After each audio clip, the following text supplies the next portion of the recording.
Is It Cool by Steve Lacy and SZA is about the death of nuance on the internet. Let's talk about the title. Is it cool? The title has several meanings, all varying in depth.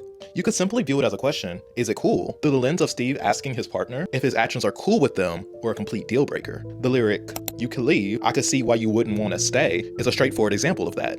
On a deeper level, with cheating being the main apparent theme, Steve Lacy asking his partner is it cool could be him asking them about their health, and if his non-monogamous actions could have had unintentional adverse effects on that. With the rate of STDs rising throughout the country, people have found slang terms as a way to describe their current health status. In this context, sometimes people use the term burning as a way to describe that they've tested positive for one of these diseases. Steve asking, is it cool? In this context is him verifying that his partner has tested negative for one of the possible diseases they might have been exposed to. On the deepest level, the title, Is It Cool, serves as a rhetorical question to the audience about whether his actions are justifiable due to his trauma and internal conflicts. This ties into the overarching theme of the song being about nuance. Steve starts the song with the lyric, "Never needed a man, Tay-Tay died when I was like 10, which is him talking about the loss of his dad and how that affected him. This is then followed up with the lyric, "I turned out just fine. I just cheat every now and again," which is Mr. Lacy falsely believing that his upbringing and trauma had nothing to do with his current actions. Throughout the song, he details his cheating problem and his desire to want to do better, but his lack of trust for himself makes that difficult.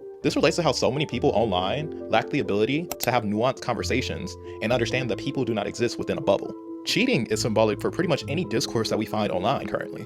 People don't think about what may be causing a person to act or think the way that they are, and would much rather flanderize complex topics if it helps their agenda. SZA serves as a reference to this with lyrics such as, "Being vulnerable is exhausting, babe," and "Can we get naked instead of talking, babe?" both symbolizing her lack of care for his problems as long as she gets what she wants. By the outro of the song, both SZA and Steve Lacy realize that they each have their own complex, deeply nuanced issues, and that they have to give themselves and each other grace if they want for things to work out. This could be seen in the last lyric of the song being, "Maybe I should trust myself." In regards to the internet, this is a lesson on the importance of nuance and remembering the humanity of others online. Instead of assuming that everyone knows everything that you do, the song wants us to be patient and aware of others and our own faults, while also practicing kindness and empathy. So the next time you listen to the song, perhaps consider the deeper meaning.